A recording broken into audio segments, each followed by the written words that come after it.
চারটি লক্ষণ দেখলে বুঝবেন আপনার রোজা কবুল হচ্ছে।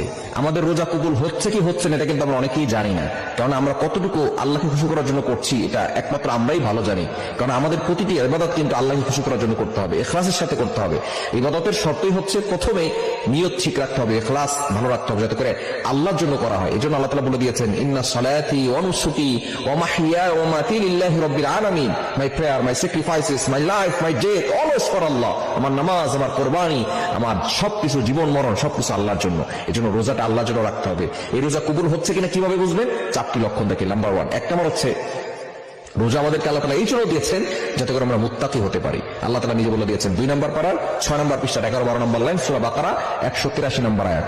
রব্বুল আলামিন বলেন, ইয়া আইয়ুহাল্লাযীনা আমানু কুতিবা আলাইকুমুস সিয়াম কামা কুতিবা আলাল্লাযীনা মিন ক্বাবলিকুম লাআল্লাকুম তাত্তাকুন। এক নাম্বার হচ্ছে রোজার উদ্দেশ্যই হচ্ছে আমরা যাতে করে মুত্তাকি হতে পারি। যদি আপনি দেখেন যে রোজা রাখার পরে আপনি গুনাহ ছাড়তে পারছেন, অন্তরে আল্লাহর ভয় এসেছে, আপনি গুনাহ থেকে দূরে সরে আসছেন, মনে করবেন আপনার রোজা আল্লাহর কাছে কবুল হচ্ছে।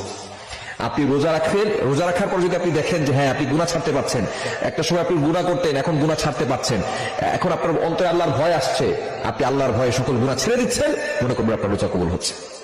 দ্বিতীয় নম্বর, যদি আপনি দেখেন ইবাদত করে আপনি মজা পাচ্ছেন, নামাজ পড়তে আগে ভালো লাগতো না, এখন নামাজ পড়তে ভালো লাগে, রোজা রাখতে এখন ভালো লাগে, দেখেন যে রোজা রাখতে আপনার কাছে আনন্দ লাগছে, যদি এটা দেখেন যে ইবাদতে মজা আসতেছে, তাহলে মনে করবেন যে আপনার রোজা আল্লাহর কাছে কবুল হচ্ছে।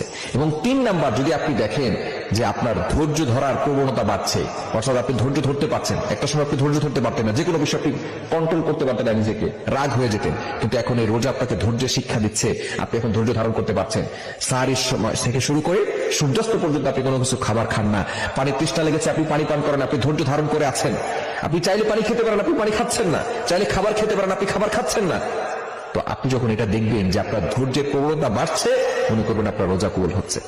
এবং 4 নম্বর হচ্ছে রোজা আমাদেরকে আত্মশুদ্ধি শিক্ষা দেয়, অন্তরটাকে যাতে করে নফসের দিকে আমরা ধোঁকায় না পড়ে যাই, আমরা নিজেকে আত্মশুদ্ধি করতে পারি, অর্থাৎ নিজেকে সকল গুনাহ থেকে, অন্যায় কাজ থেকে বাঁচাতে পারি। যখন দেখবেন আপনার মনটা এখন আর আপনার ইচ্ছা অনুযায়ী চলে না, আল্লাহর বিধান অনুযায়ী চলে, তখন মনে করবেন যে আপনার রোজা কবুল হচ্ছে, আপনার এই রোজার মাধ্যমে আপনি পরিবর্তন হচ্ছেন, আল্লাহ তাআলা এই পরিবর্তনের কারণে আপনাকে জান্নাত পর্যন্ত পৌঁছে দিবেন ইনশাআল্লাহ। 4টি